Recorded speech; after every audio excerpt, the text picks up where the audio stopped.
Dear students, today I am going to take second chapter of statistics, linear correlation. But before we start this chapter, we are just going to revise few things. Last year in 11th, we have studied about variable. What is variable? The characteristic of a unit which can be measured and represented numerically. But we have studied only one characteristic of the variable in the chapters like measures of central tendency, dispersion and skewness. But in reality, many a times two variables are simultaneously to be studied. For example, if for any business unit or a company we study the characteristic or a variable, that is production or sales of the product, at the same time we would be interested to know the profit also. I give you a second example, that is a student spending hours for studies. At the same time, a teacher would be interested to know that how much marks the student have scored. One more example, at the same time, income of a person. Along with that, we would also like to study the expenditure done by that person. So you can see that the examples which I have given to you, these variables are mutually related with each other.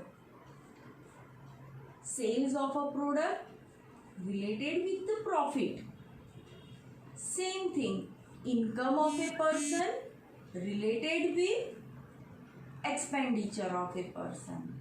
The time spent for study in hours by a student and the marks scored by the student. So here in this chapter we are going to study two or more than two mutually related variables. So now let us say, what is correlation? Correlation means when two variables changes simultaneously, means when there is a change in one variable, at the same time other variable also changes. Now when is that possible? Both the variables are mutually related with each other. It means that there is some cause and effect relationship between these two variables. For example, sales of a product increases. Now there is some reason to increase the sales. Maybe company have gone for advertisement and sales promotion program, and the effect of that increase in sales is seen in the profit. Profit also increases. So two variables, both the variables, when they are mutually related by some cause and effect relationship, or we can say there is some direct or indirect relationship between two variables. So correlation means when two variables changes simultaneously and there is some cause and effect relationship. We can say both the variables are mutually correlated. Stop. So once again I repeat, what is correlation? When both the variables changes simultaneously. When there is a simultaneous change in the values of both the variables and there exists some cause and effect relationship, we say that there is a correlation between two variables. This is a very simple meaning of correlation. But what is the name of our chapter? Linear correlation.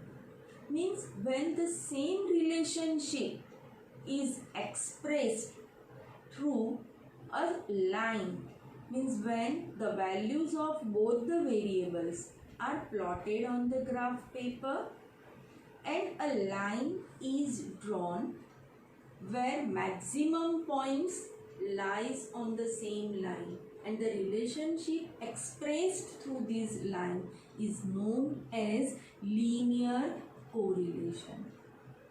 The perfect linear correlation only exists in mathematics and physics. But in day-to-day life, where there are such variables which are correlated with each other, we hardly come across a perfect linear correlation. Now we proceed further. Two variables are related with each other. One that is a cause and another is a effect. So variable with the cause is independent variable and the variable with effect is a dependent variable. Once again, the variable with the cause is an independent variable and the variable with effect is a dependent variable. For example, income of a person is an independent variable, while effect of income is on expenditure. So that expenditure or expense is a dependent variable. Due to some reason, due to some cause, a person gets promotion maybe, or there is an increase in dearness allowance, his income have increased. That is a cause. And what is the effect? It is a human nature. When you earn more, your income increases, you tend to spend also more. So effect of increase in the income is seen as an increase in expenditure also. So when two variables are there, the cause variable is independent variable, at the same time the effect variable is a dependent variable. And symbolically we are going to represent them, independent variable as x and dependent variable as y. For this linear correlation chapter, as further when we will proceed, you will come across that these two variables x and y, as such our correlation coefficient is a relative measure. So whether x or y for this chapter is not going to make any difference. But the same, the third chapter, linear regression, this point you are going to remember. Types of correlation. There are two types of correlation. Positive correlation, negative correlation. What is positive correlation? When the value of both the variables changes in the same direction. That is, if there is an increase in the value of one variable, other also increases. At the same time, if or vice versa, if value of one variable decreases, the other also decreases. That is known as positive correlation. For an example, as we have seen earlier, I gave the same example. Sales. If sales of a product of a company increases, profit also increases. Means the change is in the same direction. Second example, income of a person increases. His expenditure also increases. Change is in the same direction. I give you one more example. Number of vehicles in a city. If there is an increase in the number of vehicles, at the same time pollution also increases. Here the change is in the same direction. So positive correlation means the value of both the variables changes in the same direction. Negative correlation, the change in the value of both the variables are in opposite direction. If the value of one variable increases, the value of another variable decreases. For an example, price and demand. Price of a product increases, the demand for that product decreases. The change is in opposite direction. Second example, expenditure incurred by a person. If expenditure increases, the saving of that person decreases. So these are the two types of correlation: positive correlation, negative correlation. So if I give you certain pairs of two variables, you are able to say that whether there is a positive correlation or negative correlation. Advertisement expenditure, sales. What type of correlation is there? Positive.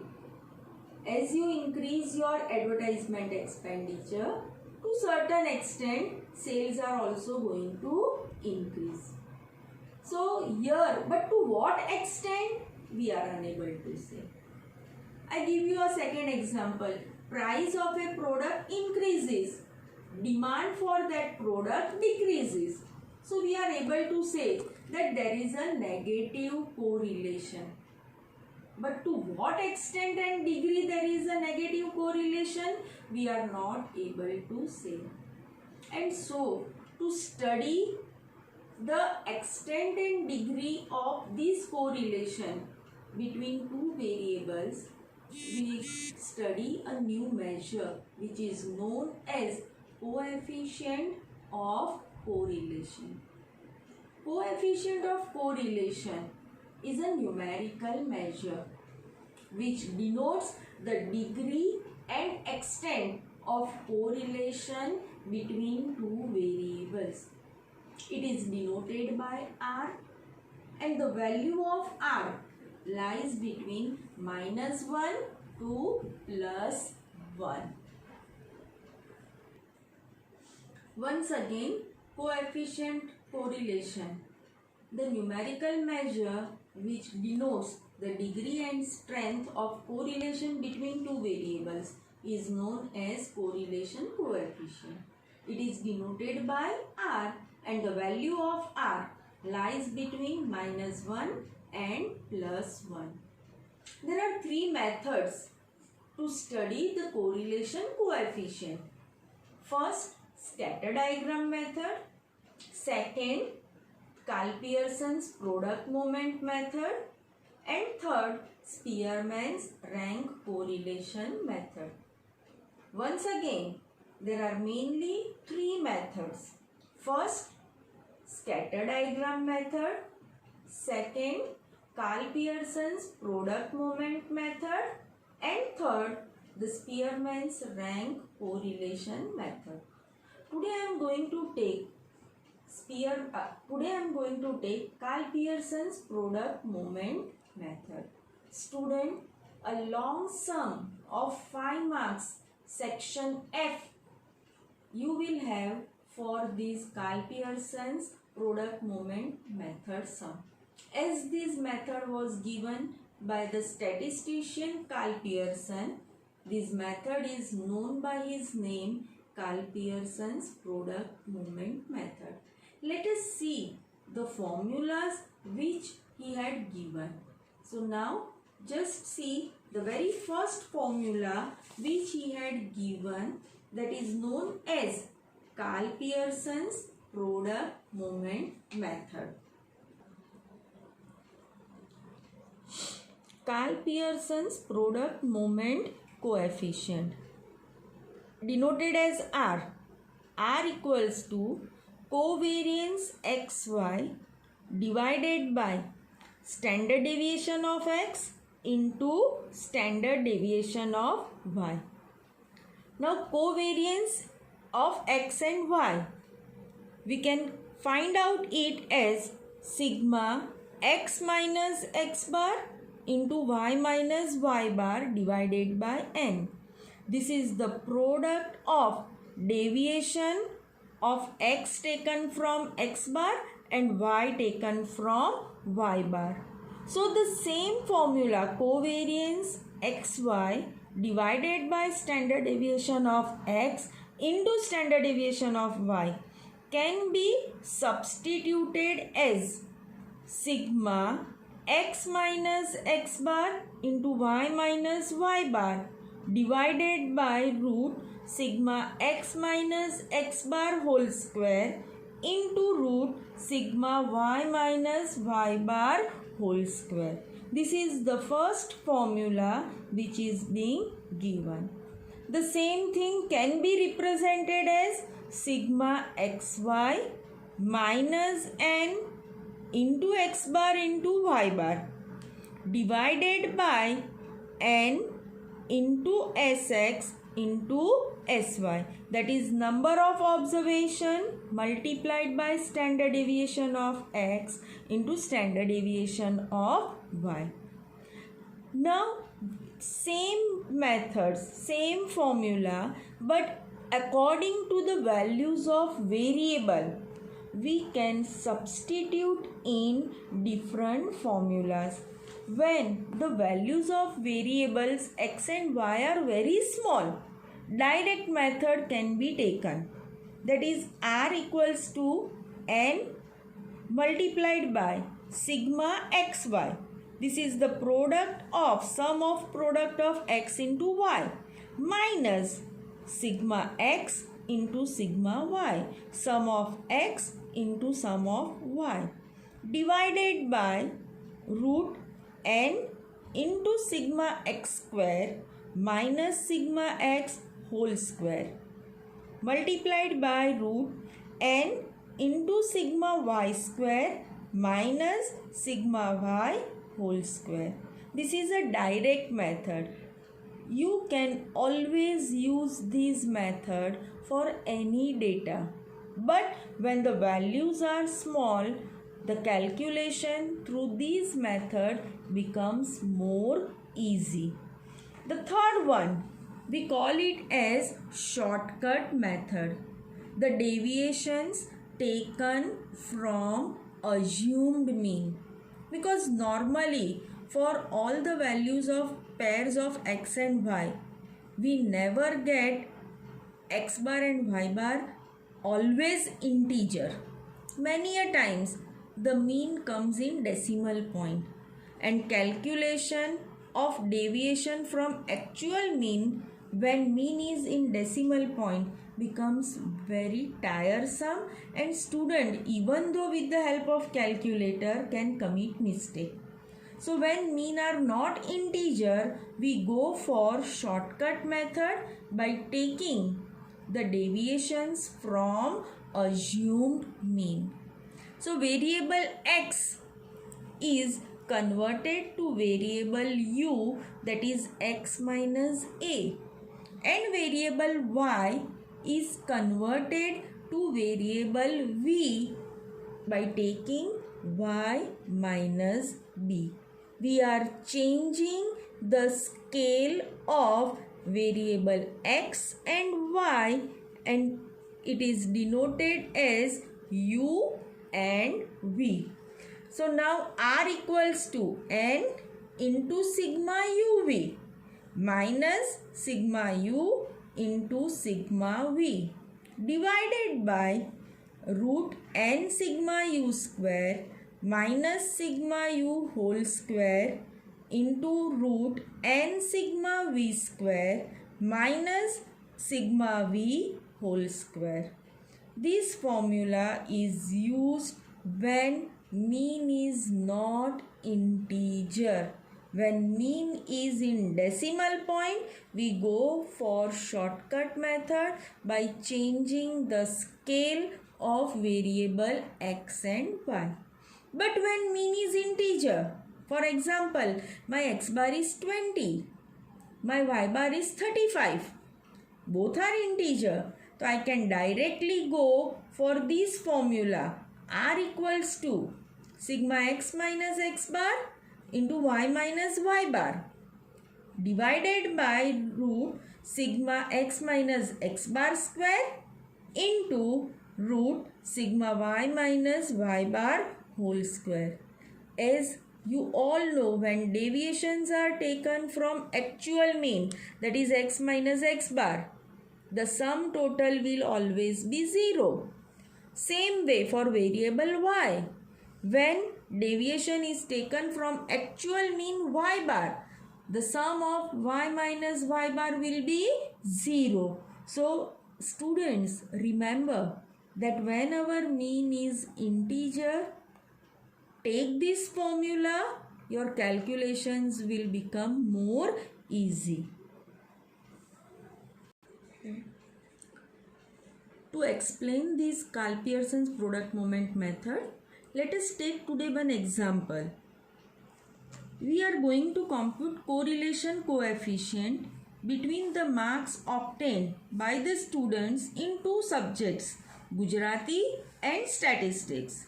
Marks in Gujarati, variable x 65, 72, 66, 70, 72, 69.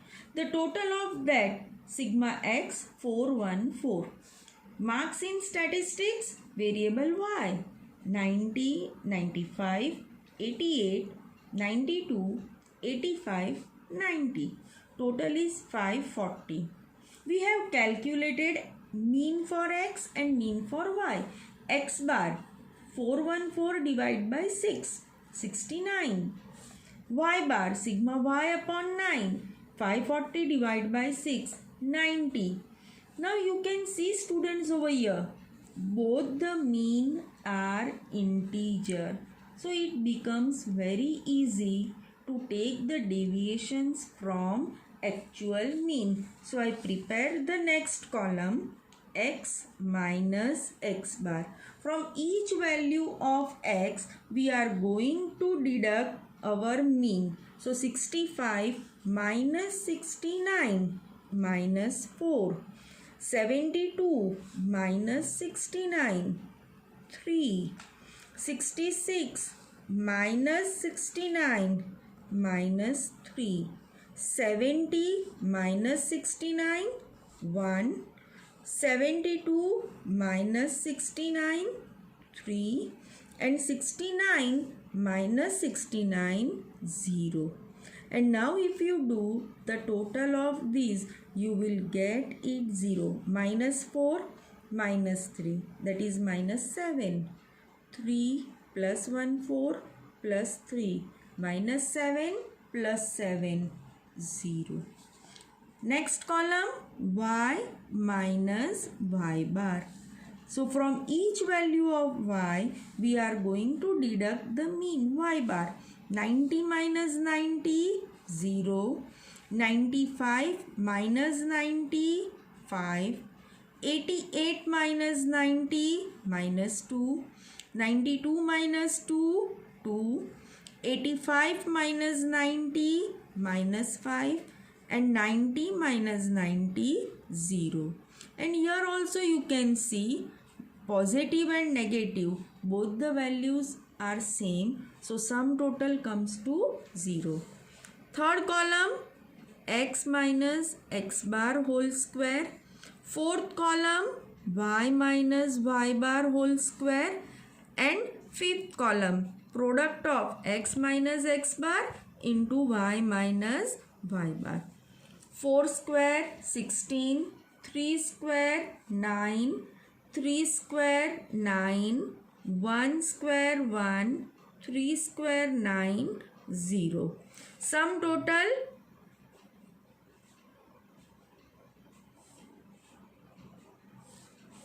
44. Now y minus y bar square, 0, 5 square 25, 4, 4, 25 and 0. The sum total of that comes to 58. Now product of x minus x bar into y minus y bar. Minus 4 into 0, 0. 3 5s are 15. Minus 3 into minus 2, positive 6. 3 into minus 5, minus 15 and 0. The sum of x minus x bar into y minus y bar comes to 8. 15 plus 6, 21. 21 plus 2, 23. And 23 minus 15, so it comes to 8. Now, first we write down the formula. Sigma x minus x bar into y minus y bar divided by root sigma x minus x bar whole square into sigma y minus y bar whole square. Let us substitute the value. Now before I start, it is compulsory to write the formula. In your exam, 0.5 marks are deducted if you don't write the formula. So please remember to always write formula. 8 divided by root 44 into root 58. 44 multiplied by 58. It comes to 2552. That is root 2552. 8. Now you all have calculator. You can get it 50.5173. I can write it.